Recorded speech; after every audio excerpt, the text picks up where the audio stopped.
बिस्मिल्लाहिर्रहमानिर्रहीम अस्सलाम वालेकुम फ्रेंड, क्या हाल चाल है जनाब? ठीक ठाक हो? सेहत शेहत टाड़ियाँ ठीक ठाक ने जनाब? मैं तो अपना तरफ करवान जा रहा है जो न्यू बंदे मेरे व्लॉग फनी व्लॉग पे आ गए हो जनाब, जल्दी अता करें तो करता हूँ आपको वेलकम जनाब। मैं हूँ पाकिस्तानी और मैं वो पाकिस्तानी जनाब, मैं पाकिस्तानी वो पाकिस्तानी जड़ा ईसी चलाउण ते बिल बड़ा आ जाता है, ठीक है।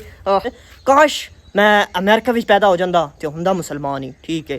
ते यार अच्छा, अब आपको नवी ताज़ी विखान जा रहे हैं तो वो तुसी मेरी नवी ताज़ी देख के जाना है। बिस्मिल्लाहिर्रहमानिर्रहीम। हाय हाय हाय हाय हाय हाय, मजे लै गया जनाब, मजे लै गया। चेक करो तुसी, हाय हाय माशाल्लाह माशाल्लाह। देखो जी, गाय जी है उन प्यार भी कर दिए, गावां दा मुहब्बत करने का यह वाला अंदाज़ होंदा है, ठीक है। और इस टाइम असी कम काज करके जनाब फ्री हो गया और फ्री होकर मेरा दिल किया कि मैं एक फनी जिहा वधिया जिहा प्यारा जिहा व्लॉग बना छड़ा, ठीक है। और सुबह सुबह उठे जनाब, उठते सार अपना कम काज के मुकम्मल किया और ए वेखो जनाब भैंसा शैंसा जड़ियां ना वो चारा शारा खा रही ने, तो मैं चेक करूँ ना, ए वेखो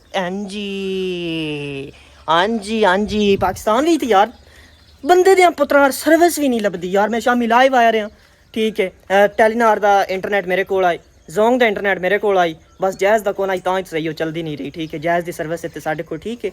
बाकी सारियां सर्विसां गंद हो गई, टेलीनार जोंग गंद गंद गंद। लो जी, इस टाइम तुसीं विद पाओ माशाअल्लाह साडा जिहड़ी कट्टी शरीफ है वो बड़े प्यार मुहब्बत नाल कुछ खा पी रही है, नाश्ता नुश्ता कर रहे हैं। असी ऑलरेडी अगे कर लिया तो जनाब गड्डियां शड्डियां इत्थे साड़ियां अजे तक खलोतियां ने। सुबह हुण इंशाअल्लाह जेड़ा वो स्कूल जा सकदे, अज ते छुट्टी है। उस तो बाद असी अपना बहो ओ तो सामने लै आंदा, ठीक है, ताकि हनेरी शनेरी विच जेड़ा ना उड़ ना जाए। तुसीं दूर वेख सकदे हो। हाँ जी, तो सर हेलो सर, इधर आओ, बात सुनो। क्या हाल है?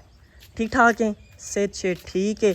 तो ये जड़ियाँ छुट्टियां ज़्यादा हो जांदियां ने, इहदे बारे तेरा की आखना है? ना होनियां चाहिदियां। ओए होए होए, ये छुट्टियां जैसे हो जानियां ना है उसे मन पता ही काम करना पै जाता है।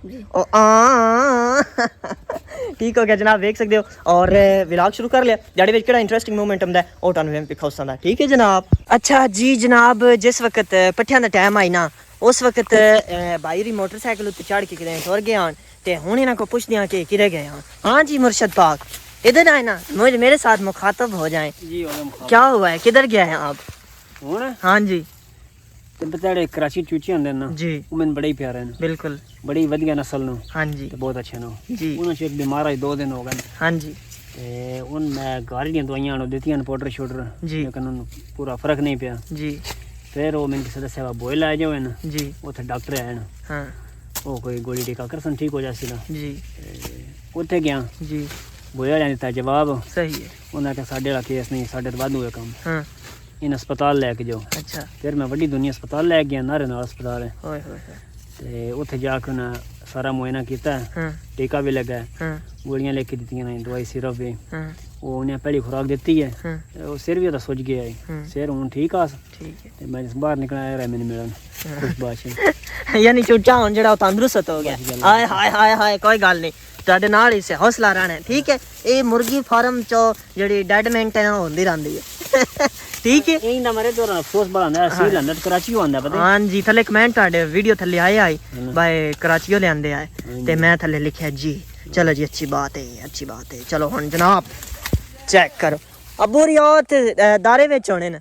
लो जी हुन वेखो तुसी जेड़ा ओ भाई जान चारा काट रहे हैं, मैं भी अपनी दादरी आंदी है घमासा दे छड़दे, लेट होगी तां की होया, इतफाक नाल सारे जनाब वड्डदे टका के वड्डदे ते जल्दी तो जल्दी वड्डी जासन दे, नो प्रॉब्लम। लो जी जनाब हुन आ मेरी दातरी ते आ मैं जनाब हुन वड्डूआ शुरू, मैं तो भाई बह जावां इथों बह जा, टक सीधा रखना दी परा जेड़ा ना वो किसे दे पट्टे विच है ना, ओ कोनी मसला, टेंशन ही कोनी, सीधी रखसा इथों आई सीधा करके। ओ भाई ओदे तू मैं यही तो टेंशन है तेरे को, टक सीधा रहना कोई नहीं। ओ ओदे तू लगा ते यही टेंशन है बचूंगी, टक नहीं सीधा रख। ओ नहीं हुंदा कोई मसला नहीं, परेशान ना हो।